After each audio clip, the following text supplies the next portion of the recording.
Sugar 300 ആയാലും 400 ആയാലും നമുക്ക് റിവേഴ്സ് ചെയ്ത് തിരിച്ചു കൊണ്ടുവരാം. അതുപോലെ തന്നെ നിങ്ങൾക്ക് മരുന്നില്ലാതെയും ഷുഗർ നിയന്ത്രിക്കാൻ കഴിയും. ഇന്ന് ഞാനിവിടെ പറയാൻ പോകുന്നത് പ്രമേഹ രോഗികൾക്ക് എങ്ങനെയാണ് മരുന്നില്ലാതെ അല്ലെങ്കിൽ ഷുഗർ തിരിച്ച് റിവേഴ്സ് ചെയ്ത് കൊണ്ടുവരാനായിട്ട് കഴിയുന്നത്, അതിനായിട്ട് നമ്മളിവിടെ എന്തൊക്കെയാണ് ചെയ്യുന്നത് എന്നുള്ളതിൻ്റെ എക്സ്പ്ലനേഷൻസ് ആണ്. നിങ്ങളും ഇതുപോലെ ചെയ്യുകയാണെങ്കിൽ ഉറപ്പായും ഒരു റിസൾട്ട് നിങ്ങൾക്ക് കിട്ടുന്നതായിരിക്കും.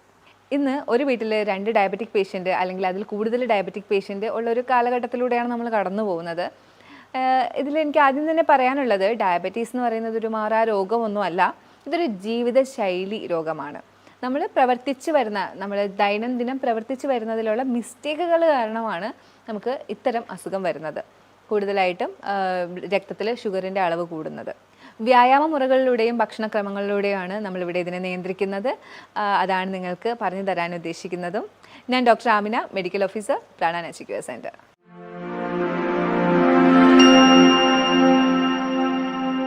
ആദ്യമായി തന്നെ പറയാനുള്ളത്, പഞ്ചസാരയുടെ ഉപയോഗം പൂർണ്ണമായിട്ടും ഒഴിവാക്കുക. അതുപോലെ തന്നെ നിങ്ങൾ നല്ല അന്നജം, അതായത് കോംപ്ലക്സ് കാർബോഹൈഡ്രേറ്റ്, ഇപ്പം നിങ്ങൾ കൂടുതലായിട്ടും കേട്ട് മനസ്സിലാക്കി വരുന്ന ഒന്നാണ്. അതായത് പെട്ടെന്ന് ഷുഗർ, ഗ്ലൂക്കോസ് ബ്ലഡിലേക്ക് എടുക്കാത്ത തരത്തിലുള്ള കാർബോഹൈഡ്രേറ്റ്, മില്ലറ്റ്, ചാമ, തിന, ചോളം, ഇതൊക്കെ ഇതിലാണ് വരുന്നത്. ഫ്രൂട്ട്സ്, വെജിറ്റബിൾസ് ഒക്കെ ഇതിനകത്ത് വരുന്നുണ്ട്. ഭക്ഷണത്തിൽ കൂടുതലായിട്ട് ഫൈബർ കണ്ടൻറ്റുള്ള ഭക്ഷണങ്ങൾ നിങ്ങൾ കഴിക്കാനായിട്ട് ശ്രദ്ധിക്കുക. ഇത് എന്തിനാണ് പറയുന്നതെന്ന് വെച്ചാൽ, നമ്മൾ കൂടുതൽ ഫൈബർ കണ്ടൻറ്റുള്ള ഭക്ഷണം കഴിക്കുമ്പോൾ ഈ ഫൈബർ കണ്ടൻറ്റ് ഉള്ളത്, ഇൻസോലബിൾ ഫൈബർ കണ്ടൻറ്റ് ഉള്ള ഭക്ഷണമാകുമ്പോൾ നമുക്ക് കൂടുതൽ ഷുഗർ ഇൻടേക്ക് ബ്ലഡിലേക്ക് എടുക്കുന്നത് തടയും. എപ്പോഴും നിങ്ങളുടെ മെയിൻ കോഴ്സ് ഭക്ഷണത്തിൻ്റെ അടുത്ത് ഒരു ബൗൾ ഓഫ് ഫൈബർ ഉണ്ടാവണം എന്നുള്ളത് ഒരു തീർച്ചയായിട്ടുള്ള കാര്യമാണ്. കാരണം ഞാൻ നേരത്തെ പറഞ്ഞു, ഷുഗർ നമ്മുടെ ബ്ലഡിലേക്ക് എടുക്കുന്നത് തടയാനായിട്ടാണ് ഇത്തരം ഇൻസോലബിൾ ഫൈബറുള്ള ബൗള്, സാലഡ് കഴിക്കാനായിട്ട് പറയുന്നത്. ഇതിനകത്ത് നിങ്ങൾക്ക് ക്യൂക്കമ്പർ യൂസ് ചെയ്യാം, ക്യാരറ്റ് യൂസ് ചെയ്യാം, പലതരത്തിലുള്ള ലീവ്സ്, ലെറ്റ്യൂസ് അല്ലെങ്കിൽ ക്യാബേജസ്, മറ്റുള്ള ഇലകൾ നമുക്ക് കഴിക്കാൻ സാധിക്കുന്ന ഇലകൾ ഒക്കെ നിങ്ങൾക്ക് ഇതിനകത്ത് ആഡ് ചെയ്യാം. ഇതിൻ്റെ കൂടെ വ്യായാമ മുറകളായിട്ടുള്ള നടത്തവും യോഗയും മറ്റുള്ള ബ്രീത്തിങ് എക്സസൈസും ഒക്കെ ഇതിൻ്റെ കൂടെ നിങ്ങൾക്ക് ചെയ്തു കൊടുക്കുക. ഇങ്ങനെയാണ് നമ്മൾ കൂടുതലായിട്ടും ഡയബറ്റീസിനെ നിയന്ത്രിക്കുന്നത്. ഒരു ഡയബറ്റിക് പേഷ്യൻ്റ് എപ്പോഴും ചെറിയ അളവിലുള്ള ഭക്ഷണം കൂടുതൽ സമയങ്ങളിലായിട്ട് കഴിക്കുക. ഒരു 7 ടൈമൊക്കെ നിങ്ങൾക്ക് കഴിക്കാം, പക്ഷേ ഈ കഴിക്കുന്ന സമയത്ത് ചെറിയ അളവിലുള്ള ഭക്ഷണങ്ങളായിരിക്കണം കഴിക്കേണ്ടത്. അതായത് 2 റാഗി ദോശ, കുറച്ച് റൈസ്, ഇതിനെക്കുറിച്ചൊക്കെ ഞാൻ എന്തായാലും വരുന്ന ഇതിലേക്ക് ഞാൻ എക്സ്പ്ലെയിൻ ചെയ്യുന്നുണ്ടാവും. അപ്പോൾ അങ്ങനെ വേണം നിങ്ങൾ കഴിക്കാനായിട്ട്. അതുപോലെ തന്നെ ബാലൻസ് ചെയ്തിട്ട് കഴിക്കുക. പ്രോട്ടീൻ ഉണ്ടാവണം, ഫൈബർ ഉണ്ടാവണം, അന്നജം ഉണ്ടാവണം, നല്ല ഫാറ്റ് ഉണ്ടാവണം. ഇതെല്ലാം അടങ്ങിയ ഒരു പ്ലേറ്റ് വേണം ഒരു ഡയബറ്റിക് പേഷ്യൻ്റ് കഴിക്കാനായിട്ട്. ഡയബറ്റിക് പേഷ്യൻ്റ് എന്താണ് രാവിലെ കഴിക്കേണ്ടത് എന്നുള്ളൊരു ക്വസ്റ്റ്യൻ ഉണ്ടാവും. എന്ത് നമ്മൾ രാവിലെ കഴിക്കണം, എന്ത് ഉച്ചയ്ക്ക് കഴിക്കണം, എന്ത് വൈകിട്ട് കഴിക്കണം. എപ്പോഴും രാവിലെ നിങ്ങൾ എനർജറ്റിക് ആയിട്ടുള്ള ഭക്ഷണം കഴിക്കുക. അത് ആരായാലും എനർജറ്റിക് ആയിട്ട് കഴിക്കണം. ഡയബറ്റിക് പേഷ്യൻ്റ് എന്തായാലും എനർജറ്റിക് ആയിട്ട് തന്നെ കഴിക്കണം. അപ്പോൾ അന്നജവും പ്രോട്ടീനും കൂടുതൽ അടങ്ങിയിട്ടുള്ള ഭക്ഷണം കഴിക്കാനായിട്ട് ശ്രദ്ധിക്കുക. അതിൽ തന്നെ അന്നജം കോംപ്ലക്സ് സെലക്ട് ചെയ്യുക. റാഗി, ചാമ, മില്ലറ്റ് അങ്ങനെയുള്ളവ ചൂസ് ചെയ്യുക. അതിൻ്റെ കൂട്ടത്തിൽ നിങ്ങൾക്ക് പ്രോട്ടീനായിട്ട് ദാലോ, പയറോ അല്ലെങ്കിൽ ചനയോ എന്തെങ്കിലും എടുക്കാം, മുട്ട എടുക്കാം. നിങ്ങൾക്ക് നോൺ വെജ് യൂസ് ചെയ്യാൻ കുഴപ്പമില്ലാത്തവരാണെങ്കിൽ നോൺ വെജ് യൂസ് ചെയ്യാം. അപ്പോൾ എപ്പോഴും പ്രിപ്പറേഷനിൽ ശ്രദ്ധിക്കുക. അതിനെ കൂടുതൽ മോശമാക്കാത്ത രീതിയിൽ എരിവും പുളിയും ഒക്കെ കൂട്ടി ആക്കാതിരിക്കുക. ഡയബറ്റിക് പേഷ്യൻസ് ചായ കുടിക്കാമോ എന്നുള്ളത് കേരളത്തിൽ ഒരു വലിയ ക്വസ്റ്റ്യൻ തന്നെയാണ്. നമ്മൾ കൂടുതലും ചായ പ്രേമികളാണ്. ചായ കുടിക്കാമോ എന്ന ക്വസ്റ്റ്യത്തിനുപരി ഡയബറ്റിക് പേഷ്യൻസ് ചായ കുടിക്കുന്നത്, ഞാൻ ചായ കുടിക്കാറുണ്ട്, മധുരം ഇടാതെയാണ് ഞാൻ ചായ കുടിക്കുന്നതെന്ന് പറയും. പക്ഷേ അതിൻ്റെ കൂടെ ഒരു ബിസ്ക്കറ്റ് ഉണ്ടാവും. അപ്പോൾ ദയവ് ചെയ്ത് ഡയബറ്റിക് പേഷ്യൻസ് ഇത്തരം ശീലങ്ങൾ, നിങ്ങൾ ബിസ്ക്കറ്റ് അതുപോലെയുള്ള സാധനങ്ങൾ അങ്ങ് ഒഴിവാക്കുക. അതുപോലെ തന്നെ നിങ്ങൾ ചായ, അതിനകത്ത് വരുന്നത്, ഇപ്പം നിങ്ങൾക്ക് ചായ മധുരം ഇടാത്ത ചായയല്ലേ, അപ്പോൾ ഒരു ചായ കുടിക്കാമെന്ന് വിചാരിക്കും. പക്ഷേ അതിനകത്ത് വരുന്ന തേയിലയ്ക്കകത്ത് ഉള്ളൊരു പ്രോപ്പർട്ടി എന്ന് പറയുന്നത് നമ്മുടെ ബ്ലഡിനെ കോൺസെൻട്രേറ്റ് ആക്കും. അപ്പോൾ ഇങ്ങനെ കോൺസെൻട്രേറ്റ് ആക്കുമ്പോഴത്തേക്കും നമുക്ക് ഷുഗറിൻ്റെ ആ ഒരു ഹൈപ്പ് കൂടും ബ്ലഡിൽ. അങ്ങനെയാണ് ചായ നെഗറ്റീവായിട്ട് ബാധിക്കുന്നത്. അപ്പോൾ ഡയബറ്റിക് പേഷ്യൻ്റ് സത്യം പറഞ്ഞാൽ ചായ അങ്ങ് അവോയ്ഡ് ചെയ്യുന്നതാണ് നല്ലത്. കാരണം എന്തിനാണ് അങ്ങനെ ഒരു കാര്യം? അതിന് പകരം നിങ്ങൾക്ക് ഹെർബൽ ടീയോ അല്ലെങ്കിൽ പച്ചക്കറിയുടെ ജ്യൂസുകൾ, അതെങ്ങനെ പറയാൻ കാര്യം, കാലറി റെസ്ട്രിക്റ്റ് ചെയ്യാനായിട്ടാണ്. ഹെർബൽ ടീക്കകത്ത് നിങ്ങൾക്ക് സിന്നമണോ, അതായത് കറുവപ്പട്ട ഇട്ടിട്ടോ ഇഞ്ചി ഇട്ടിട്ടോ എന്തെങ്കിലുമൊക്കെ, ശംഖുപുഷ്പം, തുളസിയില അങ്ങനെയുള്ളതൊക്കെ ചേർത്തിട്ടുള്ള ഹെർബൽ ടീ നിങ്ങൾക്ക് ഓപ്റ്റ് ചെയ്യാം. അതുപോലെ തന്നെ നിങ്ങൾക്ക് കുമ്പളനീര്, കുക്കുംബറിൻ്റെ നീര്, ക്യാരറ്റ്, അങ്ങനെ പലതും, അല്ലെങ്കിൽ ഇലകളുടെ ജ്യൂസ് ഒക്കെ നിങ്ങൾക്ക് ഓപ്റ്റ് ചെയ്യാം. ഇതിൻ്റെ കൂട്ടത്തിൽ കുറച്ച് നട്ട്സ് സോക്ക് ചെയ്ത് രാവിലെ കഴിക്കുന്നത് വൈകിട്ട് കഴിക്കുന്നതും വളരെ നല്ലതാണ്. അപ്പോൾ ഇത്രയൊക്കെ കഷ്ടപ്പെട്ട് നമ്മൾ ഈ ഡയബറ്റീസിനെ നിയന്ത്രിക്കേണ്ടതുണ്ടോ എന്നുള്ളൊരു ക്വസ്റ്റ്യൻ വരുന്നുണ്ട്. ഇത്രയും നമ്മൾ ചായ അവോയ്ഡ് ചെയ്യുന്നു, മധുരം അവോയ്ഡ് ചെയ്യുന്നു, ഒന്നുമില്ല എന്നുള്ളൊരു ഫീലുണ്ട്. നമുക്കൊരു പൊതുവേ ഉള്ളൊരു സംസാരമുണ്ട്, ഡയബറ്റീസ് രോഗികൾ ഈ മരുന്ന് കഴിച്ചിട്ടാണ് അവരുടെ ഓർഗൻസൊക്കെ നശിച്ചു പോകുന്നതെന്ന്. സത്യം പറഞ്ഞാൽ അതിന് വ്യക്തമായിട്ടുള്ള സ്റ്റഡി ഇല്ല. ഡയബറ്റീസ് രോഗികൾ സത്യം പറഞ്ഞാൽ അവർ ഡയബറ്റീസ് നിയന്ത്രിക്കാത്തത് കാരണമാണ് അവർക്ക് അവയവങ്ങൾക്ക് പ്രശ്നം വരുന്നത്. നമുക്കിത് കൃത്യമായിട്ട് ഞാനിത് പറഞ്ഞു തരാം. ഡയബറ്റീസ് ഉണ്ടാകുമ്പോൾ നമുക്ക് ക്രമാതീതമായി വർദ്ധിച്ചു വരുമ്പോൾ നമ്മൾ ടാബ്ലറ്റ്സ് യൂസ് ചെയ്യും, അലോപ്പതി ഡോക്ടേഴ്സിൻ്റെ അടുത്ത് പോയി ടാബ്ലറ്റ്സ് യൂസ് ചെയ്യും. അറ്റ് ദ സെയിം ടൈം നിങ്ങൾ ഭക്ഷണം നിയന്ത്രിക്കില്ല, കാരണം നമ്മൾ ടാബ്ലറ്റ് കഴിക്കുമല്ലേ, ഭക്ഷണം നിയന്ത്രിക്കില്ല. ഇപ്പോൾ രാവിലെ എടുക്കുന്ന ടാബ്ലറ്റ് അല്ലെങ്കിൽ വൈകിട്ട് എടുക്കുന്ന ടാബ്ലറ്റ്, അതിനിടയിലുള്ള സമയത്ത് നിങ്ങൾക്ക് ഷുഗർ ഹൈക്ക് ഉണ്ടാവും നമ്മുടെ ബ്ലഡിൽ. ആ സമയങ്ങളിൽ അങ്ങനെ ഓരോ ദിവസവും ഷുഗർ ഹൈക്ക് ഉണ്ടാവുന്ന സമയമുണ്ട് ബ്ലഡിൽ. അങ്ങനെ ഓരോ ദിവസവും കടന്നു പോയി കാലക്രമേണ നിങ്ങളുടെ ഓരോ രക്തക്കുഴലുകൾക്കും ചെറിയ ചെറിയ ക്ഷതങ്ങളുണ്ടാവും. അതുപോലെ തന്നെ നെർവസ് സിസ്റ്റത്തിന് ക്ഷതങ്ങളുണ്ടാവും. നിയന്ത്രിതമായ ഈ ഒരു ഷുഗർ കാരണമാണ് നിങ്ങളുടെ അവയവങ്ങൾക്ക് പ്രശ്നം ഉണ്ടാകുന്നത്. അല്ലാതെ ഒരിക്കലും അലോപ്പതി മരുന്ന് കഴിച്ചത് കൊണ്ട് മാത്രമല്ല നിങ്ങൾക്ക് ഇത്രയും പ്രശ്നം ഉണ്ടാവുന്നത്. അതുകൊണ്ട് തന്നെ ഷുഗർ നിയന്ത്രിക്കുന്നത് അത്രയും അത്യാവശ്യമാണ്. കാലക്രമേണ നമുക്ക് നഷ്ടപ്പെടുന്നത് ചെറിയ അവയവങ്ങളല്ല. ഞാൻ പറഞ്ഞു തരാം. Diabetic neuropathy, diabetic nephropathy, diabetic retinopathy, ഇത്തരം കാര്യങ്ങളാണ്. അതായത് നെർവസ് സിസ്റ്റം റിലേറ്റഡ് ആയിട്ടുള്ള കാലിൽ തരിപ്പ്, മരവിപ്പ് അനുഭവപ്പെടുക എന്ന് ഡയബറ്റിക് പേഷ്യൻസ് പറയും. അപ്പോഴേ പറയും അത് കുറേ നാളായില്ലേ മരുന്ന് കഴിക്കുന്നു. ഒരിക്കലുമല്ല, കുറേ നാളായി മരുന്ന് കഴിക്കുന്നതിനൊപ്പം നിങ്ങൾ അനിയന്ത്രിതമായിട്ട് ഷുഗർ കൊണ്ടുപോയി എന്നുള്ളതാണ്. ഇനി അടുത്ത കാര്യം, ഡയബറ്റിക് ന്യൂറോപ്പതി, കണ്ണിന് പ്രശ്നം വരും. ഷുഗറുള്ള പേഷ്യൻസിന് പെട്ടെന്ന് കണ്ണിന് പ്രശ്നങ്ങൾ വരും. അതും ഇതേ കാരണമാണ്. കൂടുതലായിട്ട് ബ്ലഡിൽ ഷുഗർ കൂടി നിൽക്കുന്ന, ഒരു ദിവസത്തിൽ ഒരു നേരം അല്ലെങ്കിൽ 2 നേരം ഇത്തരത്തിൽ കൂടുന്നുണ്ട് മരുന്ന് കഴിച്ചിട്ടും. കാരണം നമ്മൾ അനിയന്ത്രിതമായിട്ടാണ് കൊണ്ടുപോകുന്നത്.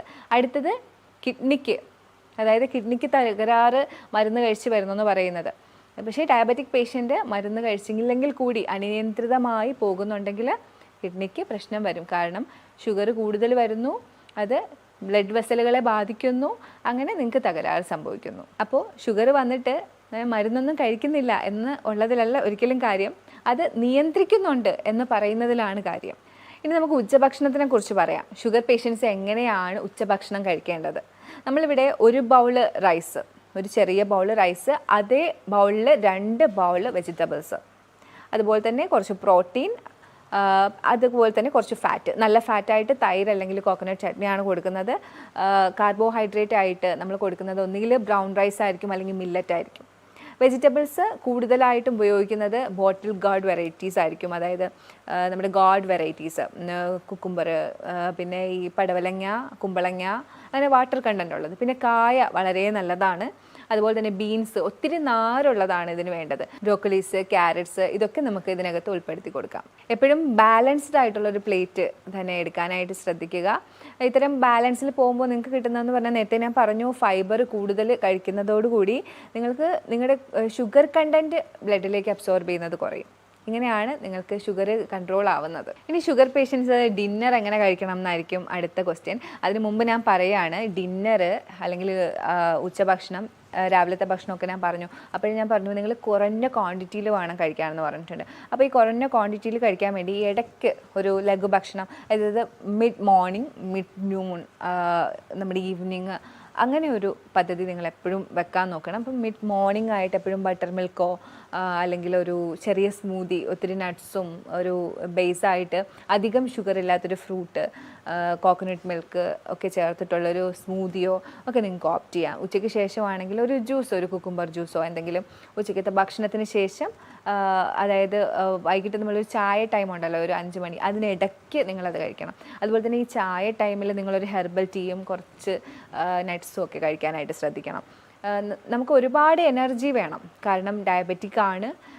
അപ്പോൾ നമുക്ക് മസിൽ വേസ്റ്റിംഗ് ഒക്കെ ഉണ്ടാവും. അപ്പോൾ നമുക്ക് ഒത്തിരി എനർജി വേണ്ട ആൾക്കാരാണ്. അറ്റ് ദ സെയിം ടൈം നമുക്ക് ഷുഗറും കൺട്രോൾ ചെയ്യണം. അതുകൊണ്ടാണ് എപ്പോഴും പറയുന്നത് ചെറിയ ചെറിയ ഇടവേളകളിൽ ചെറിയ ക്വാണ്ടിറ്റിയിൽ ഭക്ഷണം കഴിക്കണം എന്ന്. ഡിന്നറിനെ കുറിച്ച് പറയുകയാണെങ്കിൽ എപ്പോഴും പ്രോട്ടീൻ റിച്ച് ആയിട്ടുള്ള ഫാറ്റ് കുറഞ്ഞ ഭക്ഷണമാണ് ഡിന്നറായിട്ട് ഓപ്റ്റ് ചെയ്യാനുള്ളത്. നമുക്ക് എല്ലാവർക്കും അറിയാം രാത്രിയാണ്, നമ്മൾ പണ്ട് മുതലേ കേൾക്കുന്നതാണ്, രാത്രിയാണ് വളർച്ച, രാത്രിയാണ് നമ്മുടെ അവയവങ്ങളൊക്കെ ഡീടോക്സിഫൈ ചെയ്യുന്നത് എന്നൊക്കെ നമ്മൾ കേൾക്കാറുണ്ട്. അപ്പോൾ രാത്രിക്ക് കിടക്കുന്നതിന് മുമ്പ് നമ്മൾ നല്ല പ്രോട്ടീൻ അടങ്ങിയിട്ടുള്ള ഭക്ഷണം കഴിക്കണം. അത് നമുക്ക് മസിൽ മാസ് കൂടാനായിട്ടാണ്. നമുക്ക് എല്ലാവർക്കും അറിയാം ഷുഗർ പേഷ്യൻസിന്, ഡയബറ്റിക് പേഷ്യൻസിന്, പ്രമേഹ രോഗികൾക്ക് ഇങ്ങനെ മസിൽ വേസ്റ്റിംഗ് ഉണ്ടാവും, അവരുടെ മസിൽസിന് ബലക്ഷയം ഉണ്ടാവും. അപ്പോൾ ഈ രാത്രി കൂടുതൽ പ്രോട്ടീൻസ് കഴിച്ചു കഴിഞ്ഞാൽ നമ്മുടെ ഈ ഒരു ബലക്ഷയത്തിന് ഒരു കുറവുണ്ടാവും, നമ്മുടെ മസിലിൻ്റെ ബലക്ഷയത്തിന് ഒരു കുറവുണ്ടാവും. അപ്പോൾ കൂടുതലായിട്ടും പ്രോട്ടീനായിട്ട് നിങ്ങൾക്ക് പയറോ ചനയോ ദാലോ അല്ലെങ്കിൽ മുട്ടയോ ഇറച്ചി കഴിക്കുന്നവരാണെങ്കിൽ അങ്ങനെയോ, നേരത്തെ പറഞ്ഞ പോലെ അതിനെ നിങ്ങൾ കൂടുതൽ വഷളാക്കാതിരിക്കുക, നല്ല രീതിയിൽ കുക്ക് ചെയ്യുക, ഒരുപാട് ഡീപ്പ് ഫ്രൈ ചെയ്യാതെ ഒത്തിരി സ്പൈസി ആയിട്ട് അങ്ങനെയൊന്നും കഴിക്കാതിരിക്കുക, നല്ല നമ്മുടെ വയറ്റിന് ചേരുന്ന രീതിയിൽ പ്രിപ്പയർ ചെയ്ത് കഴിക്കുക. അതുപോലെ തന്നെ രാത്രിയിൽ നിങ്ങൾക്ക് കഴിക്കാൻ പാടില്ല എന്ന് പറയാനുള്ളത് തൈര്, കാരണം കൊഴുപ്പ് അടങ്ങിയിട്ടുള്ളത് നിങ്ങൾ കഴിക്കുവാണെങ്കിൽ ഇൻസുലിൻ്റെ പ്രവർത്തനം നടക്കില്ല. അതുപോലെ തന്നെ നിങ്ങൾ ഡീപ്പ് ഫ്രൈഡ് ആയിട്ടുള്ളതൊന്നും കഴിക്കാതിരിക്കുക രാത്രി. മിക്ക ആളുകൾക്കുള്ളൊരു ശീലമാണ് മെയിൻ കോഴ്സ് കഴിഞ്ഞ ഉടനെ നമ്മൾ എന്തെങ്കിലും മധുരമുള്ളത് കഴിക്കുക, അല്ലെങ്കിൽ ഒരു ചായ കുടിക്കുക, ഇങ്ങനെയൊക്കെയുള്ള ശീലങ്ങളുണ്ട്. അപ്പോൾ ഇത് ചെറുപ്പകാലത്താണെങ്കിൽ വലിയ പ്രശ്നമില്ല. നമ്മളൊരു പ്രായം കഴിഞ്ഞു കഴിഞ്ഞാൽ ഇങ്ങനത്തെ ശീലങ്ങൾ വെക്കുമ്പോൾ നമുക്ക് ഉണ്ടാവുന്നത്, നമ്മളൊരു ഭക്ഷണം മെയിൻ കോഴ്സ് കഴിഞ്ഞതിന് ശേഷം ഇങ്ങനെ കഴിക്കുകയാണെങ്കിൽ അതിലുള്ള ടോക്സിസിറ്റീസ് പെട്ടെന്ന് അബ്സോർബ് ചെയ്യും, അത് ഏതായാലും. അപ്പോൾ ഇപ്പോൾ ഷുഗർ ആണെങ്കിൽ പോലും, ഫ്രക്ടോസ് ആണെങ്കിൽ പോലും ഏറ്റവും പെട്ടെന്ന്, ഇപ്പോൾ ഷുഗർ നമ്മളിപ്പം പഴവർഗ്ഗങ്ങളാണ് കഴിക്കുന്നതെങ്കിൽ അത് പെട്ടെന്ന് അബ്സോർബ് ചെയ്യുന്ന ഒരവസ്ഥയാണ്. ചായ ആണെങ്കിൽ ചായയിലുള്ള ആ ഒരു ഘടകങ്ങളൊക്കെ പെട്ടെന്ന് അബ്സോർബ് ചെയ്യും.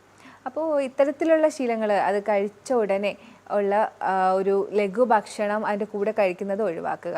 ഭക്ഷണത്തിന് ശേഷമുള്ള ഈ ഫ്രൂട്ട്സ് ആയാലും ചായ ആയാലും എടുക്കുന്ന രീതിയെക്കുറിച്ച് പറയുമ്പോൾ എനിക്ക് ഓർമ്മ വരുന്നത്, എനിക്ക് പരിചയമുള്ള ഒരാൾ ഒരുപാട് നാൾ ഇവർ ഭക്ഷണത്തിന് ശേഷം ഫ്രൂട്ട്സ് കഴിക്കുമായിരുന്നു. ഒത്തിരി ഹെൽത്തി ആണെന്ന് നമ്മളൊക്കെ ഒരുപാട് നാൾ വിശ്വസിച്ചിരുന്നതാണ്, ഇപ്പോൾ മാറി മാറി വരുന്നുണ്ട്.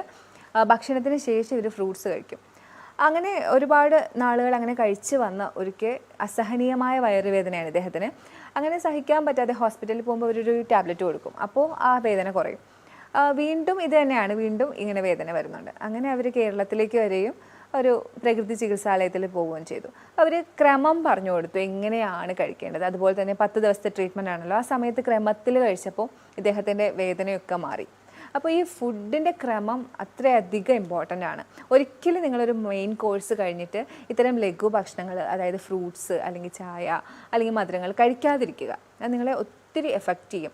ആദ്യമാണ് നിങ്ങൾ ഇത്തരം ഫ്രൂട്ട് അല്ലെങ്കിൽ റോ ഒക്കെ കഴിക്കാനുള്ളത്. പിന്നീട് നിങ്ങൾ അന്നജവും പ്രോട്ടീനും ഒക്കെ കഴിക്കുക. പതുക്കെ കൂടി വരുന്ന രീതിയിലാണ് നിങ്ങൾ കഴിക്കേണ്ടിയുള്ളത്. അപ്പോൾ അതൊരിക്കലും നിങ്ങൾ റിവേഴ്സ് ചെയ്ത് കഴിക്കാതിരിക്കുക. കൂടുതൽ ആളുകൾക്കുള്ളൊരു സംശയമാണ്, അല്ലെങ്കിൽ മാൽ പ്രാക്ടീസ് ചെയ്തുകൊണ്ടിരിക്കുന്ന ഒരു കാര്യമാണ് ഫ്രൂട്ട്സ് കൂടുതൽ കഴിക്കുക. ഫ്രൂട്ട്സിനകത്ത് ഫ്രക്ടോസ് അല്ലേ എന്നുള്ളൊരു രീതിയിൽ, ഫ്രക്ടോസ് അതിന് ഗ്ലൂക്കോസ് അല്ലല്ലോ, ഗ്ലൂക്കോസ് കൂടുന്നതല്ലേ പ്രശ്നം. ഈ ഫ്രക്ടോസ് എന്ന് പറയുന്നത് ഗ്ലൂക്കോസിൻ്റെ ഒരു ഭാഗമാണ്, അതുപോലെയുള്ളതാണ്. അത് വിഘടിച്ച് കഴിഞ്ഞാൽ ഗ്ലൂക്കോസ് തന്നെയാണ് ആവുന്നത്. അപ്പോൾ ഫ്രക്ടോസ് കൂടുതൽ അളവ് നമ്മുടെ ഉള്ളിൽ എത്തിക്കഴിഞ്ഞാൽ അത് ഗ്ലൂക്കോസായിട്ട് തന്നെയാണ് മാറുന്നത്. അതായത് ഞാൻ എപ്പോഴും പറയും, അമിതമായാൽ അമൃതും വിഷം. എല്ലാവരും ചോദിക്കും അത് കഴിക്കാവോ, ഇത് കഴിക്കാവോ? എല്ലാത്തിനും ഒരു ബാലൻസ് വേണം. നമ്മൾ ചെറിയ കുട്ടികളല്ല, നമുക്ക് പ്രായമായി. അപ്പോൾ എന്ത് ഉള്ളിൽ ചെന്നാലും അതിനെ സ്റ്റോർ ചെയ്ത് വെച്ച് കളയും നമ്മുടെ ബോഡി. അതുകൊണ്ട് തന്നെ ഫ്രക്ടോസ് ആണെങ്കിൽ പോലും നിങ്ങൾ അധികം കഴിക്കാതിരിക്കുക. ഇത് കോംപ്ലക്സ് കാർബോഹൈഡ്രേറ്റ് ആണ്, എന്നാൽ കൂടി നിങ്ങൾ ഒരുപാട് കഴിക്കാതിരിക്കുക. അതിൽ തന്നെ നിങ്ങൾക്ക് കൂടുതൽ ഷുഗർ കണ്ടൻ്റുള്ള മാങ്ങ, ചക്കപ്പഴം, അങ്ങനെയൊക്കെയുള്ളത്, ചിക്കു, ഇതൊക്കെ ഒഴിവാക്കുക. ആപ്പിളൊക്കെ നിങ്ങൾക്ക് കഴിക്കുക. അതിൽ തന്നെ ഗ്രീൻ ആപ്പിളാണ് ഏറ്റവും കുറവ് ഇതുള്ളത്, ഷുഗർ ഉള്ളത്. ആപ്പിൾ കഴിക്കാം, മുസംബീസ് കഴിക്കാം, ഗോവ വളരെ നല്ലതാണ്, നമ്മുടെ പേരക്ക, അതൊക്കെ ആണെങ്കിൽ നിങ്ങൾക്ക് ഓപ്റ്റ് ചെയ്യാം. അതുപോലെ തന്നെ നമ്മുടെ പേഷ്യൻസ് എപ്പോഴും ചോദിക്കുക, എന്താ നമുക്ക് മാത്രം ഫ്രൂട്ട് ജ്യൂസ് തരാതെ ഇങ്ങനെ വെജിറ്റബിൾ ജ്യൂസ് തരുന്നത്? നിങ്ങൾ ഹോൾ ഫ്രൂട്ട് കഴിച്ചോളൂ, നിങ്ങൾ ഫ്രൂട്ട് കട്ട് ചെയ്ത് കഴിച്ചോളൂ ഷുഗർ പേഷ്യൻസ്. ഒരിക്കലും ജ്യൂസാക്കി കുടിക്കാതിരിക്കാൻ ശ്രദ്ധിക്കുക. കാരണം ജ്യൂസാക്കി കുടിക്കുമ്പോൾ സംഭവിക്കുന്നത്, ഈ ജ്യൂസിൽ നിന്ന് ഡയറക്റ്റ് നിങ്ങൾക്ക് പെട്ടെന്ന് ഗ്ലൂക്കോസ് അബ്സോർബ് ചെയ്യും. അതിനകത്ത് പിന്നെ ഫൈബർ ഇല്ലല്ലോ. എന്നാൽ അറ്റ് ദ സെയിം ടൈം നിങ്ങളതൊരു ഹോൾ ഫ്രൂട്ടായിട്ടാണ് കഴിക്കുന്നതെങ്കിൽ ഫൈബർ കണ്ടൻറ്റ് കൂടിയുണ്ട്, അത് നിങ്ങളുടെ ഷുഗർ ഇൻടേക്ക് ബ്ലഡിലേക്ക് എടുക്കുന്നത് അങ്ങ് തടഞ്ഞോളും. പ്രമേഹ രോഗികൾ രാത്രിയിൽ എന്തൊക്കെ ചെയ്യാം? നമ്മളിപ്പോൾ എല്ലാവരും ഒത്തിരി ബിസിയാണ്. അപ്പോൾ ഇവർക്ക് രാത്രിയിൽ ചെയ്യാൻ പറ്റുന്ന കുറച്ച് കാര്യങ്ങളാണ് ഞാൻ പറയുന്നത്. ഒരു ബ്രിസ്ക് വാക്കൊക്കെ നടത്താം. അതുപോലെ തന്നെ ചെറിയ വ്യായാമ മുറകളൊക്കെ അവർക്ക് രാത്രി ചെയ്യാം. പിന്നീട് എനിക്ക് പറയാനുള്ളത് കുറച്ച് ട്രീറ്റ്മെൻറ്റുകളെ കുറിച്ചാണ്. അബ്ഡോമിനൽ പാക്ക്, അതിനുവേണ്ടി നിങ്ങൾ ചെയ്യേണ്ടത് ഒരു നീളമുള്ളൊരു തുണി 4 മടക്ക് മടക്കാൻ പറ്റുന്നൊരു തുണി എടുത്ത് അതിനെ നനച്ച് പിഴിഞ്ഞെടുക്കുക, വെറ്റ് ചെയ്തെടുക്കുക. അതിനുശേഷം നിങ്ങളുടെ വയറിന് ചുറ്റും നിങ്ങൾ ചുറ്റുക. ഒരു 2-3 ചുറ്റാനുണ്ടാവും. അത് നിങ്ങളൊരു 20 മിനിറ്റ് വെച്ചിരിക്കുക. അപ്പോൾ ഒരു നനഞ്ഞ തുണി ചുറ്റുന്നത് കൊണ്ട് ഇപ്പോൾ എന്തുണ്ടാവാമെന്ന് നിങ്ങൾക്ക് സംശയം ഉണ്ടാവും. ഇതിൽ നമുക്കൊരു ഫിസിയോളജി വർക്ക് ചെയ്യുന്നുണ്ട്. അതായത് അത് കെട്ടുമ്പോൾ തന്നെ നിങ്ങൾക്കൊരു എക്സൈറ്റേഷൻ ഉണ്ടാവും ഈ ഓർഗൻസിനൊക്കെ. കുറച്ച് കഴിയുമ്പോഴത്തേക്കും നിങ്ങളുടെ നെർവ്സൊക്കെ റിലാക്സ് ആവും. ഈ എക്സൈറ്റേഷനും റിലാക്സേഷനും കിട്ടുന്നത് നിങ്ങളുടെ അബ്ഡോമിനൽ ഓർഗൻസിനൊക്കെ നല്ലതാണ്, കൂട്ടത്തിൽ നിങ്ങളുടെ പാൻക്രിയാസിനും നല്ലതാണ്. അതുപോലെ തന്നെ നിങ്ങൾക്ക് ചെയ്യാൻ പറ്റിയ വേറൊരു ട്രീറ്റ്മെൻറ്റാണ് ഹിപ്പ് ബാത്ത്. ഹിപ്പ് ബാത്ത് ടബാണ് നമ്മൾ ഹോസ്പിറ്റൽസിൽ യൂസ് ചെയ്യുന്നത്. പക്ഷേ നിങ്ങൾക്ക് വീട്ടിൽ തുണി അലക്കാൻ ഉപയോഗിക്കുന്ന ടബോ, നിങ്ങൾക്ക് ഇരിക്കാൻ പരുവത്തിലുള്ള എന്തെങ്കിലും ഒരു ടബ് നിങ്ങൾക്ക് യൂസ് ചെയ്യാം. കാല് പുറത്തേക്ക് ഇട്ടുകൊണ്ട് നിങ്ങൾക്ക് വെള്ളത്തിലേക്ക് ഇരിക്കാം. ഹിപ്പ് താഴ്ത്തി വെച്ച് പൊക്കിൾ വരെ താഴ്ത്തി വെച്ചിട്ടായിരിക്കും ഇരിക്കുന്നത്. ഇതും സെയിം എഫക്റ്റാണ്. നമ്മുടെ നെർവ്സിനെ ആദ്യം എക്സൈറ്റ് ചെയ്യുന്നു, ഉത്തേജിപ്പിക്കുന്നു, പിന്നെ അത് റിലാക്സ് ചെയ്യുന്നു. ആ ഒരു പ്രവൃത്തിയിൽ നിങ്ങൾക്ക് നിങ്ങളുടെ പാൻക്രിയാസ് പ്രവർത്തിക്കുന്നു. ഹിപ്പ് ബാത്ത് എപ്പോഴും കുറച്ച് പകലൊക്കെ എടുക്കുന്നതായിരിക്കും നല്ലത്. പിന്നെ നിങ്ങൾക്ക് ഹോട്ട് ഫുഡ് ഇമേർഷൻ ചെയ്യാൻ ഞാൻ എല്ലാവരോടും പറയുന്നതാണ് hot food immersion. Hot food immersion എടുക്കുമ്പോൾ നിങ്ങൾക്ക് നല്ല ഉറക്കം കിട്ടും. നമുക്ക് എപ്പോഴും എല്ലാ രോഗത്തിനും നല്ല ഉറക്കം ആവശ്യമാണ്. നമ്മുടെ ഒരു ബോഡി ആരോഗ്യമായിട്ടിരിക്കാനായിട്ട് നല്ല ഉറക്കം ആവശ്യമാണ്.